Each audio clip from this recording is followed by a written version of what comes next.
We oftentimes see that organizations are willing to contribute or willing to put efforts into plant-based, but then who will take the lead or where to which department will it belong?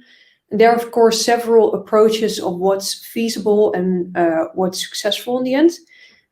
But I will just share you a few of the steps that you have to consider when putting in general, your strategy together. And then, of course, also who's in the lead. And this is also getting back to the story that Annette already touched upon from Irma. Like, she was really the dedicated manager running the show for the past 4 years and pushing the topic internally. And I truly believe they've not come that far if Annette wouldn't have done this for the past 4 years. So this was already a nice example. Also something that I would have loved talking about her in the panel discussion. But I'm sure that she will touch upon a few of these points that I mentioned here in the presentation, also during the video that we will still record. So if you in general look at your plant-based strategy, there are so many things that you have to consider for this, for having in the end a plant-based retail strategy that is very competitive into this market. And of course, this is applicable to every strategy that you create, but the thing is with the plant-based and in general the alternative protein market, that's something. Alternative protein is something we don't even touch upon today because it's even more overwhelming. So that's why we keep it to plant-based, because this is truly applicable right now for retailers and something that right now is already in the stores and also in the upcoming years will still be the main focus in all the retail stores. But there's so much going on, and already, if you look at the circle around let's call it the moon, around your plant-based retail strategy, internally there's already a lot going on. So starting from your communication, you have to align, like, how are we going to call this category? Is it plant-based, or are we focusing on the total assortment, or are we first going to put all the efforts on the plant-based meat, for example? Or do we still call it vegetarian? So the naming, and then communicating that both in-store, online, in your promotion folders, also with regards to putting a lot of effort onto the plant-based topic. So when you, for example, announce several things of your general retail strategy, you always have to make sure that plant-based is then part of it as well.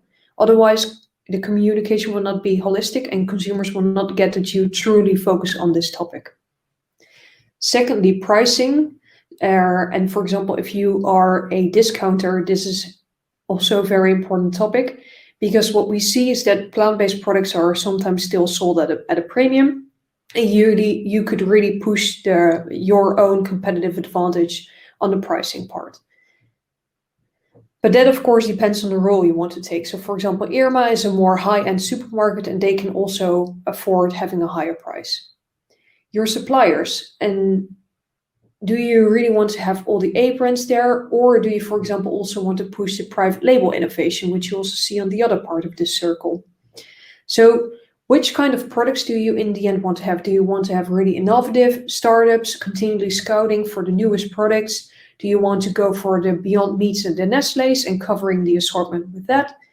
Or do you solely want to have your own products and do it via your private label in the end? And is it then just that you want to cover the basics? Do you want to focus on your own categories that you always push? Let's say you as a retailer are brilliant in your bakery category. Then of course you cannot lag behind in having a plant-based offering in the bakery category. So coming from the basics, your own focus categories, or in the end you want to be the leader, the innovative one, and then you really have to get forward on all these topics. Also what Danielle, of course, already touched upon. And all of this is all getting back to your general retail strategy, and then, of course, taking space management into account. In general, all your CSR management, because plant-based is in the end, of course, very related to corporate responsibility. But you should never forget that it also has to align with just your general retail strategy. Like Irma said, we are a leading organization. That's why we have to move forward with plant-based. And that's only the internal part, but then there's so much happening on the outside world as well. For example, the online vegan stores. We will have to talk with Lisa later today. this is already in development. So it's not only that you have your traditional competitors, like the regular retailers that you already have to compete on. There are also suppliers selling it directly to consumers online. And then you have the online vegan stores offering a brilliant range of vegan products. But of course, not all of the products that you also sell, the animal-based parts and the vegetarian ones, for example. And then just in general consumer trends. Consumers are adapting to this move. We see, on the other hand, flowing a lot of capital into this market, which means that more startups and more companies can upscale and enter this market as well. And just a lot of regulations that are also being changed, for example, mostly in Asia. So that means that in a few years, we will also see more cellular products and more fermentation-based products on the market. Conclusion of this slide is that there's a lot happening. So next to just having your plant-based strategy right now, that does not mean that it will also work next year. And that's why we truly state and truly promote that you as a retailer have one person or a department being in the lead for your plant-based strategy to continuously be up to date, drive innovation into your organization, and to in the end really attract your consumers.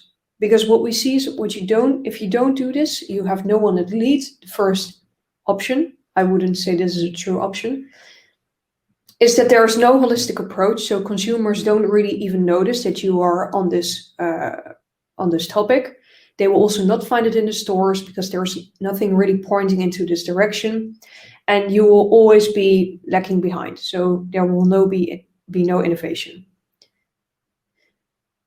The advantage, it's not a true advantage, but the thing is here that it's opportunistically based. So there are not many boxes to tick before you can really make steps. If you are, for example, the category manager of meat, poultry, and vegetarian, and you see that there's so much happening, then you can state, okay, we need to have 10 vegan meat products right now. And then you search for a supplier, you do a tender, you get a few offerings, and in the end you create, let's say, a private label meat option. Or you can just go for A brands and you don't even have to create it yourself. But coming back to this, we don't really see this as an option because you will not be the trendsetter. You will never be the trendsetter, but also just the basic products will be hard to find for the consumer. What are a few options? What could work then is when a work group is in the lead. So let's say you want to get started on plant-based and you've already had a few of those products, but now you see this is really the time for us to also get started on this topic. So you gather a few people from the organization, you create this multidisciplinary team, which is good because you will have, for example, pricing, marketing, innovation, private labeling, and category management gathered in the team. And that perspective, also what I showed in the previous slide, is great to have gathered into one group, because then you can really get going and create this holistic approach. The question is, of course, who's in the lead for this work group, but that's all fine. That's something you can sort out. At least what you've covered by then is that you have a lot of internal support from the colleagues who are part of this work group.